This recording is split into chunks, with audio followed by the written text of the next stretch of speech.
11 अगस्त को जो सावन की शिवरात्रि है, उस दिन जब आप शाम को 7 बजे पूजन करें, भूल से भी यदि कोई मध्यरात्रि में, शिवरात्रि के दिन मध्यरात्रि में द्वितीय पहर में कोई मंदार का पुष्प और शमी का पत्ता दोनों को साथ मिलाकर जब भगवान देवाधिदेव महादेव को अष्टविनायक गणेश का नाम लेकर समर्पित कर देगा, उसकी जिंदगी से दुख दूर हो जाएगा। वर देता हूं, मेरे देवाधिदेव महादेव को साक्षी रखकर कहता हूं, ये मंदार का फूल और शमी का पत्र जब देवाधिदेव महादेव को और गणेश जी को कोई देगा, मनवांचित फल की प्राप्ति कर ले। मनवांचित फल की प्राप्ति वो कर ले। अरे देवताओं को प्रिय रहेगा शमी का पत्र और मंदार का फूल। श्रावण के महीने में शिवरात्रि के दिन मध्याह्न का समय धतूरे के साथ में बेलपत्री ना चढ़ाते हुए बेलपत्री के वृक्ष के 7 कांटे बाबा के शिवलिंग पर समर्पित करे जाते हैं। महाराज, अपनी जिंदगी में अड़चनों को हटाने के लिए फिर आप जिस व्यापार में उतरे, जिस व्यवसाय में उतरे, जिस नौकरी में उतरे, आप दिल से करें, आपको तरक्की मिलेगी। आप हार नहीं सकते, नीचे नहीं आ सकते, उन्नति पर ही चढ़ेंगे। बड़ी शिवरात्रि के अंतर्गत मध्याह्न का समय, दोपहर के ठीक 12 बजे, चाहे फिर वो कोई भी दिन हो, हमारा शिवरात्रि जिस दिन पड़ रही हो, के साथ बाबा को 7 कांटे बेलपत्री के वृक्ष के समर्पित होते हैं। महाराज, इसमें आप ये वाले जो कांटे हैं जो शिवरात्रि के दोपहर 12 बजे वाले हैं, अगर कोई मदिरा पीने वाला हो, व्यसन में डूबने वाला हो, कोई जुआ खेलने वाला हो, कोई गलत वैश्यावृत्ति करने वाला या अपने मार्ग से विचलित कोई व्यक्ति है, उसके लिए भी ये कांटे बहुत काम आते हैं।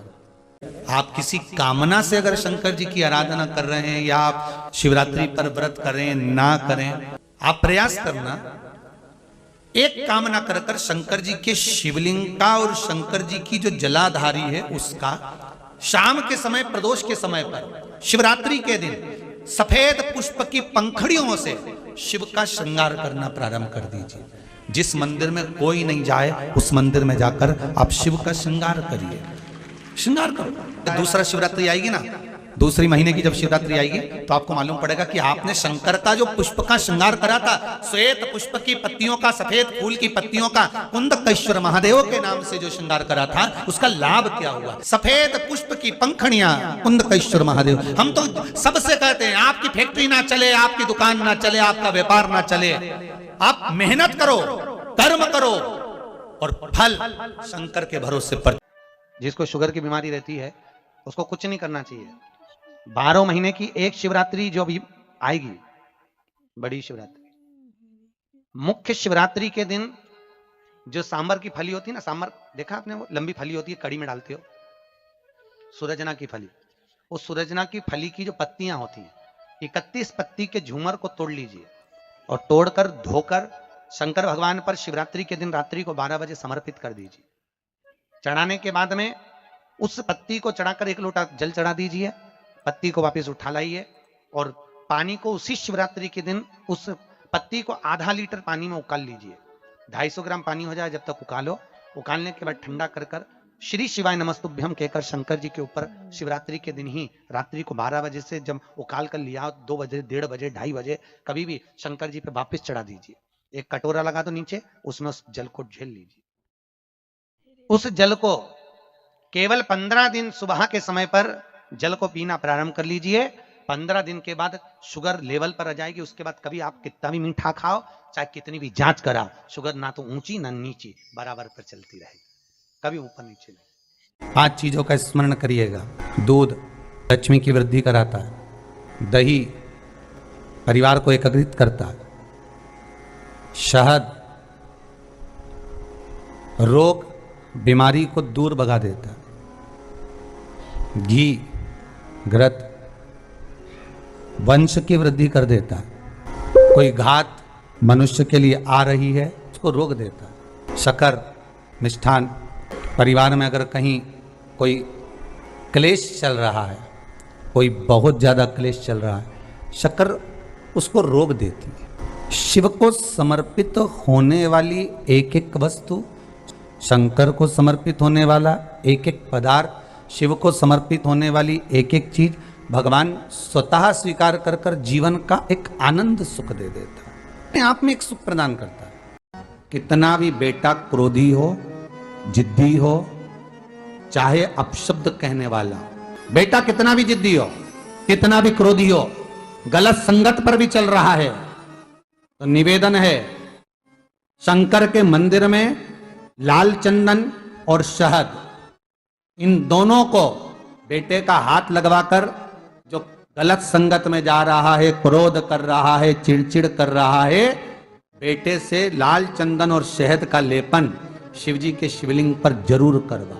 शिवरात्रि पर करा उसका चिड़चिड़पन, क्रोध और उसकी गलत संगत अपने आप हटने लगेगी और वो बालक धर्म की ओर आगे बढ़ेगा, सत्कर्म की ओर बढ़ेगा, सत्संग की ओर आगे बढ़ेगा। पार्थिव शिवलिंग का निर्माण करने वाले दो चीजों का स्मरण अवश्य रखें।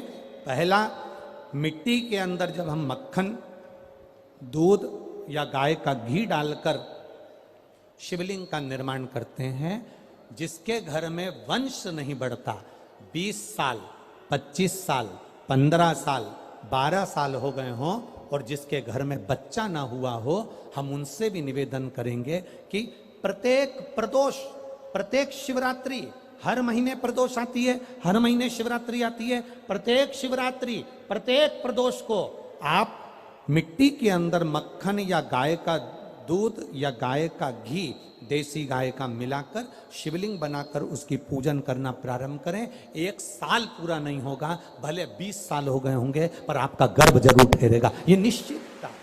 गाय, देसी गौ माता का दूध, मक्खन, घी, ये हमारे मिट्टी के अंदर मिलाकर जब हम शिवलिंग का निर्माण करते हैं तो हमारा वंश बढ़ता। दूसरा, भस्म, भस्म का प्रयोग, शिवलिंग का जब निर्माण करें, पार्थिव शिवलिंग जब बनाएं, मिट्टी में थोड़ी सी भस्म जरूर मिलाएं। भस्म किस चीज के लिए होती है? भस्म किसके लिए धारण कराई जाती है? हमारी बीमारी को, हमारे आने वाले जो रोग हैं, जो बीमारी है, जो तकलीफ है, उसको समाप्त करती है भस्म का प्रयोग। शिवलिंग का निर्माण कर रहे हो, पार्थिव शिवलिंग का, उसमें थोड़ी सी भस्म हमारी बीमारी को हर लेती है, थोड़ी सी भस्म हमारी तकलीफ को हर लेती है। भस्म का कहा, शिवरात्रि के दिन, मूल जो शिवरात्रि होती है उस दिन मोती को जलाकर उसकी भस्म तैयार करी जाती है। वो भस्म थोड़ी सी तैयार कर कर शंकर के जो शिवलिंग का मूल बिंदु होता है, बिल्कुल केंद्र बिंदु, वहीं पर लगाई जाती है, वहीं पर चढ़ाई जाती है। और उस भस्म को 2-4 मिनट बाद शंकर का नाम लेकर श्री शिवाय नमस्तुभ्यम, ओम नमः शिवाय, महामृत्युंजय का स्मरण कर कर उसको वापस लाया जाता है। जो व्यक्ति पैसा नहीं दे रहा, पैसा अटक गया, पैसा नहीं दे रहा हो, या कोई माल गया था, माल का धन नहीं आ रहा हो, या कोई चीज अटक गई, वो दे नहीं रहा, तो उस भस्म को मस्तक पर लगाकर उस व्यक्ति से हाथ मिलाया जाता है या उस व्यक्ति से बात करी जाती है। वो भस्म इतनी पावर की होती है कि काल भैरव को जैसे भगवान शंकर ने ब्रह्मा का सिर काटने भेजा था, वो भस्म आपके मस्तक से आपका धन खींच कर लाती, आपकी संपदा खींच कर लाती। वो मोती की भस्म होती, वो मोती की भस्म। वो भस्म कोई साधारण, सावधानी से समझना, सावन का महीना है, बहुत प्रेम से समझिएगा। शिव की परिक्रमा जो हम करते हैं, उस परिक्रमा का फल हमें बाबा कब प्रदान करते हैं, वो समझने वाला विषय। हमारे शास्त्र कहते हैं कि शंकर की 3 परिक्रमा करो, या भगवान की 3 परिक्रमा करो, या देवता की 3 परिक्रमा करो। परिक्रमा का फल कब मिलता? परिक्रमा का अंश फल कब मिलता? शिवलिंग जलाधारी मंदिर के बीचों बीच है। जब मंदिर के बीचों बीच है, नंदी बाहर है, आपने परिक्रमा करना प्रारंभ करा, पूजन करने के बाद यहाँ तक गए, यहाँ से पानी बहता है, जल बहता है, तो हम इसको लांघते नहीं हैं, नहीं लांघते ना, इसको लांघते नहीं है। जब हम परिक्रमा करने के लिए यहाँ तक जब पहुँचते हैं, पहुँचने के बाद यहीं से थोड़ा सा पीछे हटकर हमको शंकर के शिवलिंग के वहीं से खड़े होकर नंदी का दर्शन करना चाहिए। जब हम परिक्रमा कर कर वापिस लौटते हैं, नंदी का इस शिवलिंग के सम्मुख से जब बाहर बैठे नंदी का हम दर्शन करते हैं और वापिस अपनी जगह पर आकर खड़े होते हैं, तब हमारी परिक्रमा एक पूरी मान ली जाती है और उसका फल हमें प्राप्त होता है। उस परिक्रमा का फल, हमने शंकर भगवान की परिक्रमा करी, किसी ने कहा आदि परिक्रमा करो, हम यहाँ तक गए, यहाँ से लौटकर वापिस आ गए। उस परिक्रमा करते समय हमने नंदी का दर्शन एक बार भी नहीं करा। अगर नंदी का दर्शन नहीं करा तो उस परिक्रमा का कोई फल हमें प्राप्त नहीं हो सकता। उस परिक्रमा का कोई फल हमें प्राप्त नहीं। अब 3 परिक्रमा हमारा वर्णन किया, तो 3 परिक्रमा क्या करोगे? यहाँ वापिस आओगे, यहाँ वापिस जाओगे क्या? बोलो जम के, वापिस जाओगे क्या? नहीं। 3 परिक्रमा शंकर भगवान की जो वर्णन करी गई, यहाँ से चले, यहाँ पहुँचे, पहुँचने के बाद आपने यहाँ शिव जी का शिवलिंग के वहीं से नंदी का दर्शन करा, फिर वापिस पलटे, फिर नंदी का दर्शन करा, फिर पलटे, फिर नंदी का दर्शन करा। यहाँ खड़े होकर आप जब 3 बार नंदी का दर्शन कर लेते हो, एक ही परिक्रमा में 3 बार नंदी का दर्शन कर लेते हो, तो 3 परिक्रमा का फल प्राप्त हो जाता है और हमारा वो कार्य सफल हो जाता है। 3 परिक्रमा का फल हमें प्राप्त। शिवरात्रि के दिन रात्रि को 12 बजे एक बेलपत्र शंकर को चढ़ी हुई उठाकर, जिस मंदिर की बेलपत्र है उसी मंदिर की बेलपत्र उठाकर उसी मंदिर का शिखर रात को 12 बजे देखकर जो चबा चबा कर खा लेता है, उसके घुटने में और कमर में कभी जिंदगी में दर्द नहीं होता। और ये बात कई बार कहते रहे और कहते आज भी रह रहे हैं, और जितने लोग मिलते हैं वो एक ही बात कहते हैं, गुरुजी हमने जो प्रयोग करा उसके बाद हमारे घुटने और कमर में, डॉक्टर तक ने बोल दिया था कि ऑपरेशन करना पड़ेगा, घुटना बदलना पड़ेगा, पर कुछ भी नहीं बदला। ये बाबा की कृपा। आप विश्वास रखकर करोगे तो शिव करुणा सागर करुणा करेगा। हम कई लोगों से कहते हैं अगर जिंदगी में ज्यादा नियम नहीं ले सकते तो एक नियम ले लो, और उसका फल क्या होता है? ये मात्र 3 महीने की शिवरात्रि कर कर देखते हैं, केवल 3 महीने की शिवरात्रि, ज्यादा कुछ नहीं कर सकते। हर महीने शिवरात्रि आती है। प्रत्येक शिवरात्रि के दिन 3 जगह पर दिया लगाना प्रारंभ करते हैं। पहला बेलपत्री के वृक्ष के नीचे, दूसरा शंकर भगवान के मंदिर पर, तीसरा आंवले के वृक्ष के नीचे। केवल ये 3 जगह पर दिया लगाना चालू कर दो। कौन से दिन? हर महीने की जो शिवरात्रि आती है, मासिक शिवरात्रि जो आती है, आप 12 महीने का नियम बनाओ कि मैं 12 महीने की शिवरात्रि का व्रत करूं ना करूं। मैं शंकर के मंदिर में 12 महीने जो शिवरात्रि आती है उस शिवरात्रि का नियम लेती हूं कि शिवरात्रि के दिन मैं दिया लगाने 3 जगह पर जाऊंगी। पहला, बोलते जाओ जम के, बेलपत्री के नीचे, दूसरा शंकर भगवान के मंदिर में या शिव मंदिर की चौखट पर, तीसरा आंवले के वृक्ष के नीचे। ये 3 जगह पर आप प्रणाम कर कर, झोली पसार कर बाबा देवाधिदेव महादेव, माता लक्ष्मी और पार्वती के नाम से दिया लगाना प्रारंभ कर दीजिए। 3 महीने की शिवरात्रि पूरी हो, ये निश्चित है अगला पत्र आपका इस जगह पर मिलेगा कि बाबा ने मेरा ये कार्य किया। निवेदन करूंगा, अगर जिंदगी में थोड़ी सी तकलीफ है, दुख है, कष्ट है, परेशानी है, 5 कमलगट्टे, 5 बेलपत्र तांबे के लोटे में जल भरकर रख लीजिए। सीधे हाथ पर उस कलश को रखो जिसमें 5 कमलगट्टे और 5 बेलपत्र रखिए।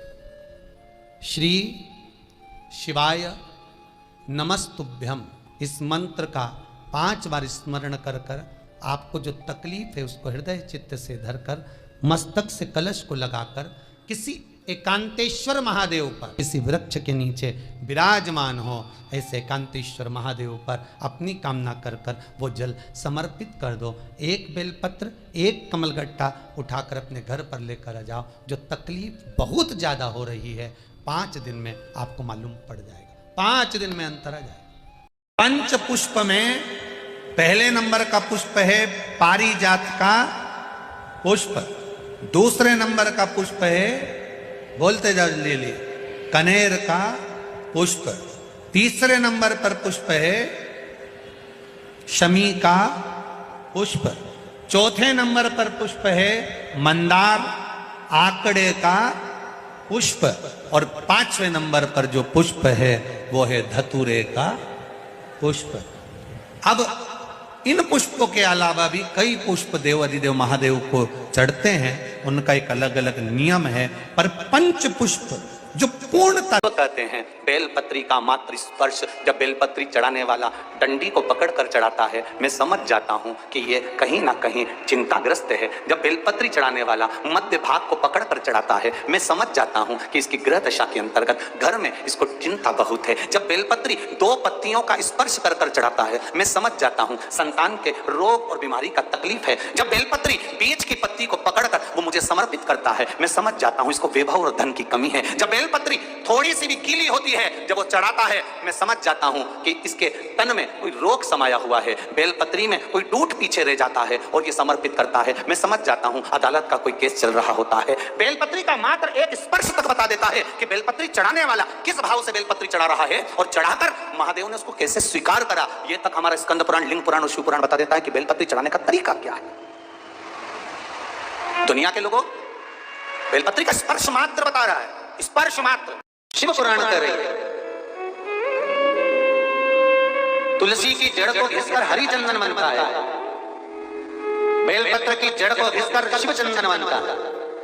पर शंकर भगवान को सर्वाधिक प्रिय है तो पीला चंदन और लाल चंदन प्रिय है। ये शिव चंदन तो कभी कभी कोई विशेष कार्य के लिए ही प्रयोग किया जाता है।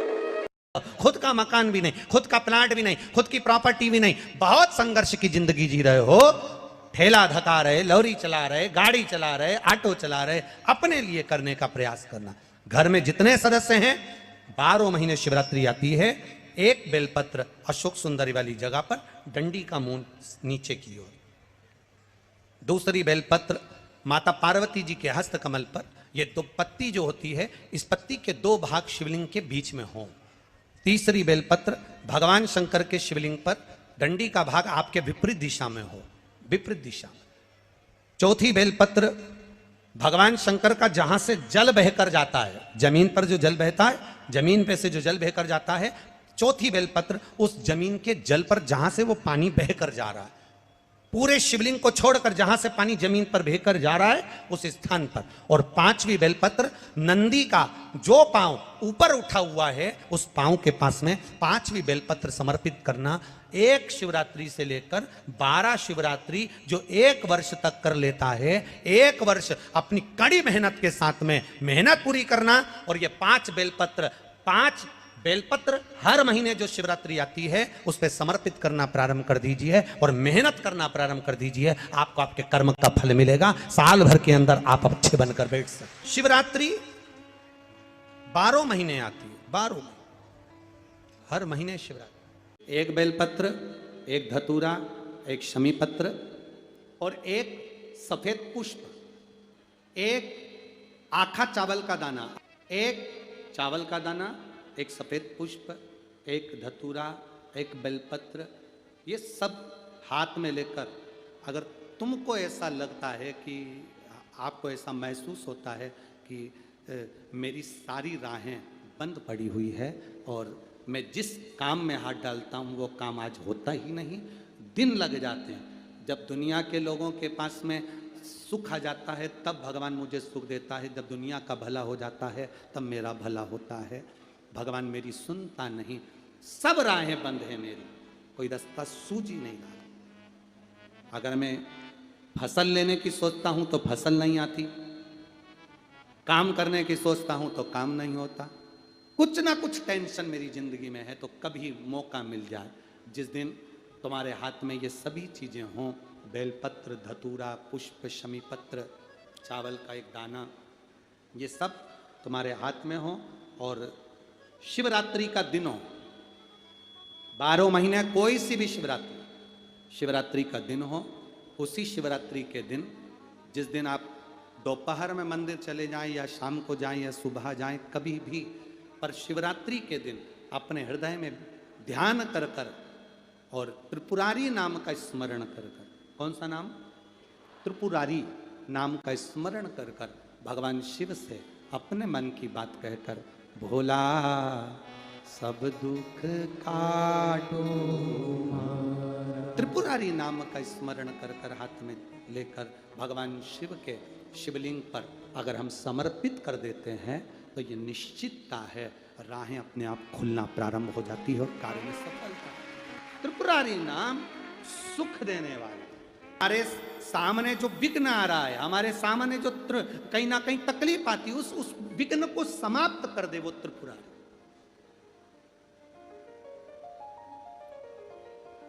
हमारे विघ्न को जो समाप्त कर दे वो त्रिपुरारी। केवल 3 शिवरात्रि के दिन भगवान शंकर की बेलपत्र के पत्ते पर लाल चंदन का स्पर्श कर कर भगवान नंदीश्वर भगवान शिव को एक बेलपत्र समर्पित कर।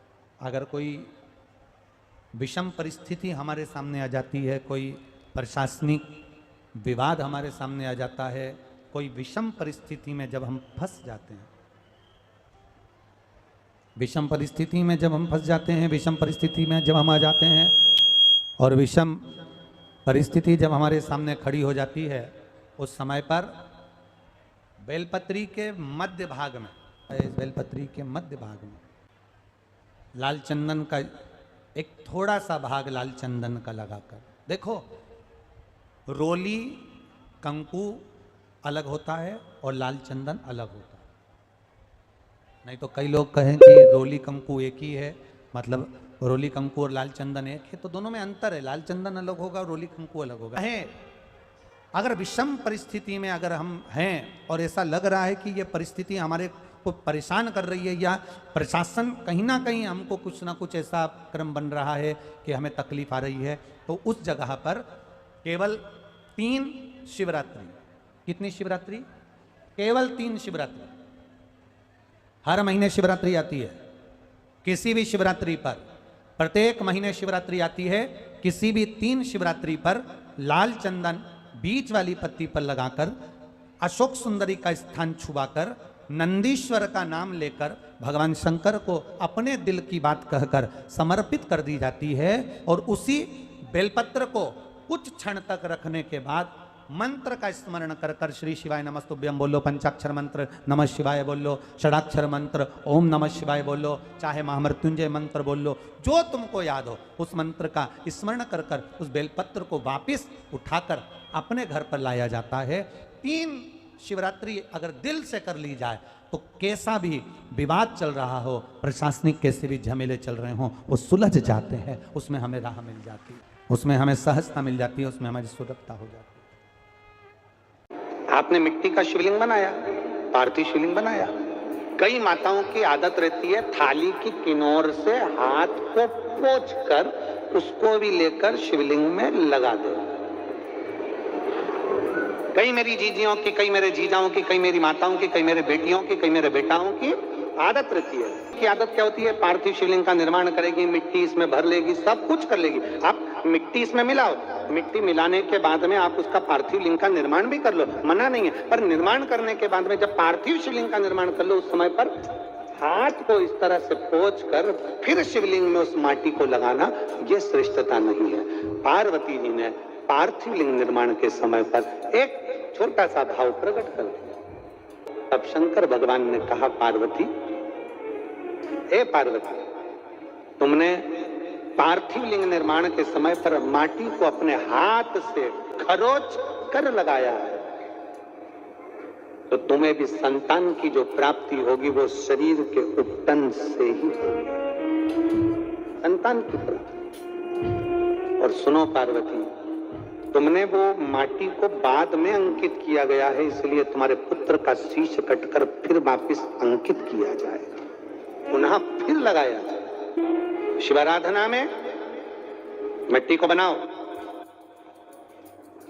पर मिट्टी चारों तरफ लगी, आप पोंछो, मना नहीं है। आप हाथ भी पोंछ लो, हम मना नहीं करेंगे। आपको हाथ पोंछना है, आप पोंछो, पर उस मिट्टी को फिर वापिस शिवलिंग के साथ, जब शिवलिंग बन गया फिर उसी मिट्टी को वापिस आपस में पोंछ रहे हो, ये श्रेष्ठता नहीं है, उसकी श्रेष्ठता नहीं है। दिन जब आप शाम को 7 बजे पूजन करें, भले आपकी थाली में पूजन का सामान हो ना हो, केवल पार्थिव शिवलिंग बनाकर बैठ जाओ। जब हम जल चढ़ाएं, आप भी साथ में जल चढ़ाओ। धीरे धीरे बाबा को बस दिया लगाकर बैठ भी गए, कुछ भी नहीं है तो भी बेलपत्र पत्र चढ़ाकर अगर जल चढ़ाओगे साथ में, तो निश्चित है कि पार्थिव पूजन का फल तुमको प्राप्त जरूर। और रही विसर्जन करने की बात, तुम्हारे यहाँ पर तालाब नहीं हो, नदी नहीं हो, कुआं नहीं हो, बारिश बहुत तेज हो रही हो, कहीं नहीं जाना, एक घर के बर्तन के अंदर पानी भर लेना, उस बर्तन के अंदर ही बाबा का विसर्जन करना। उस पानी को किसी भी वृक्ष के नीचे ले जाकर ठंडा कर देना, जिससे उस वृक्ष में भी और ताजगी उत्पन्न हो। और जो उस वृक्ष में बैठे, तो उस वृक्ष के नीचे जो बैठे, बाबा की कृपा उस पर जिंदगी भर बनी रहे। तो अपने घर में ही उसका विसर्जन कर कर आप उसको ले जाए। श्रावण महीने की जो महापुराण की कथा यहाँ चल में 3 चीजों का वर्णन बड़ा विशेष आया है। महादेव, जम के बोलो पहले, महादेव। दूसरा नंबर पर है भोला, जिसको कहते हैं भोला शंकर। तीसरे नंबर पर है हर हर। इन 3 उच्चारण को व्यक्ति को, वैसे तो आप कभी भी महादेव बोलो, हर हर महादेव बोलो, भोला शंकर बोलो, मना नहीं है, पर इन 3 उच्चारणों को कहीं कहीं बहुत जरूरी में ले लेना चाहिए। पहला, जब आप किसी कार्य के लिए आगे बढ़ रहे हो और वो कार्य हो ही नहीं रहा, बहुत प्रयास कर लिया आपने और वो काम हो ही नहीं रहा, अथक प्रयास कर कर थक गए, तब घर से जब निकलो तो एक विचार कर कर निकला, मुख से कहकर निकलना कि आज मैं इस कार्य के लिए जा रहा हूं और मेरे साथ मेरा महादेव जा रहा है। कौन जा रहा है? महादेव जा रहा है।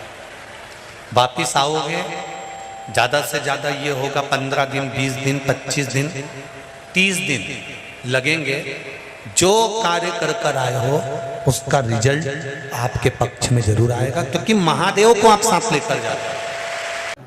महीने में, 2 महीने में, 3 महीने में एक बार करिए, जीवन में किसी के आगे हाथ फैलाने की जरूरत नहीं पड़ेगी। इतनी संपदा बाबा, इतनी संपदा। बेलपत्र की पूजन करें। कभी दिल कर जाए तुम्हारा तो कभी महीने में, 1.5 महीने में, 2 महीने में बेलपत्र के पेड़ के नीचे जल लेकर बैठो। बेलपत्र के वृक्ष के नीचे दूध नहीं चढ़ाना, बेलपत्र के वृक्ष के नीचे दही नहीं चढ़ाना,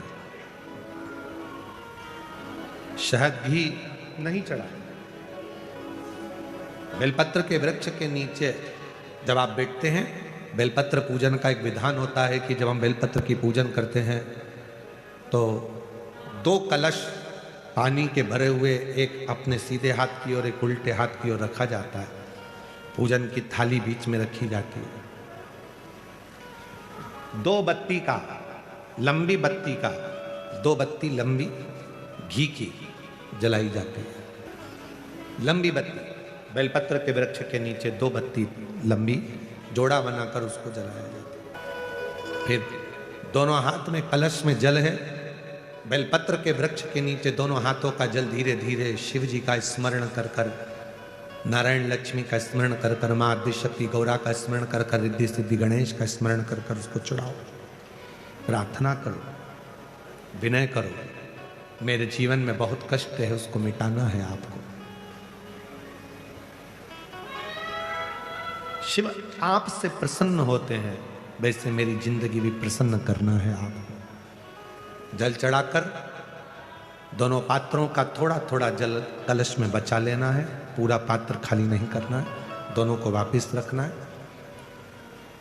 और थोड़ी सी हल्दी पिसी हुई शिव जी के उस बेलपत्र पर लगाएं, थोड़ा कुंकुम वो भी बेलपत्र पर लगाएं। 7 दाने अक्षत के, केवल 7 दाने अक्षत के बेलपत्र को छुआकर अपनी थाली में रख लें। घर पर जब जाएं तो वो 7 दाने अक्षत के और बेलपत्र के वृक्ष में जो चढ़ा हुआ थोड़ा सा जल बचाकर लाए हो, वो घर में छींट कर 7 दाने पूरे घर में डालना प्रारंभ करें। महीने में, 2 महीने में, 3 महीने में एक बार करिए, जीवन में किसी के आगे हाथ फैलाने की जरूरत नहीं पड़ेगी। इतनी संपदा बाबा, इतनी संपदा। बेलपत्र की महत्वता को लोग जानते नहीं है। एक प्रदोष की महत्वता, एक बेलपत्र की महत्वता। बहुत तकलीफ है, बहुत कष्ट है, इतना टेंशन है कि पूरा डिप्रेशन में जीव जा रहा है। पहुंच जाओ नंदी के पास, बैठ जाओ नंदी के पास में, जो चरण उठा हुआ है उसी के पास में बैठ जाओ, नंदी के बिल्कुल पास। कुछ देर ओम का नाद करना प्रारंभ करिए।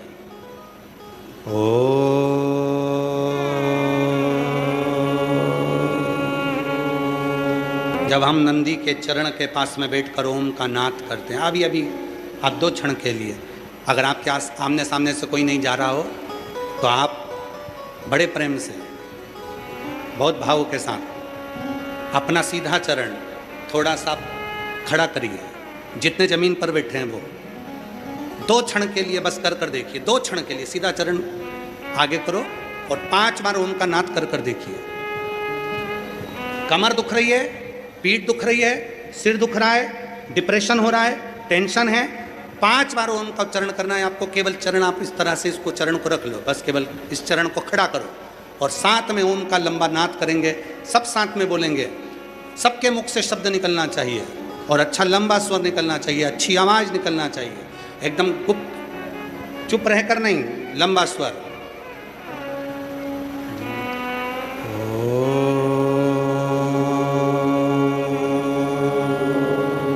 नेत्र खोलकर स्मरण करिए, आपके जीवन का जो सुख होगा, आपको ऐसा महसूस होगा कि मैं एकदम हल्की हो गई, मेरे भीतर से कुछ निकल गया, जो मेरे भीतर का कुछ दर्द था, तकलीफ थी, वो समाप्त हो गई। नंदी का चरण, नंदी का चरण, सीधा चरण। कितनी भी टेंशन है, आप जाओ बैठो कुछ क्षण उस नंदी के पास। और अगर तुमको लगे कि मेरे घर में अशांति फैलती जा रही है, टेंशन ही टेंशन हो रहा है, जहां नंदी का सीधा चरण, जो ऊपर है नंदी का चरण, उसके चरण की रज थोड़ी सी लेकर आइए, अपने घर के दरवाजे पर उसका हाथ फेरना प्रारंभ करो। धीरे धीरे धीरे धीरे शांति महसूस। नंदी और शिवलिंग के बीच में एक सोमसूत्र होता है, वो सूत्र बंधे होने से नंदी से करी गई प्रार्थना शिव क्षण भर में सुन देते हैं और हमारे दुखों को समाप्त करना प्रारंभ। प्रयास करा करो, जब आप देवादिदेव महादेव को जल चढ़ाने के लिए जाएं और प्रदोष का यदि दिन हो या महीने की शिवरात्रि हो या प्रदोष का दिन हो, तो उंगली में ही भले एक उंगली में जरा सा शहद लगा कर ले जाओ और अशोक सुंदरी वाली जगह पर और शिवलिंग पर उस शहद को लगाकर जल चढ़ाने का प्रयास करो। आप दो प्रदोष या 2 महीने की शिवरात्रि अगर आपने कर ली, अपने आप आपके घर में क्लेश समाप्त होता चले जाएगा, शांति बनना प्रारंभ हो जाएगा। शहद में वो फल है, मधु में वो फल है। कभी कभी जब तुम्हारा मन कर जाए कि आज मेरा मन है और बारिश में,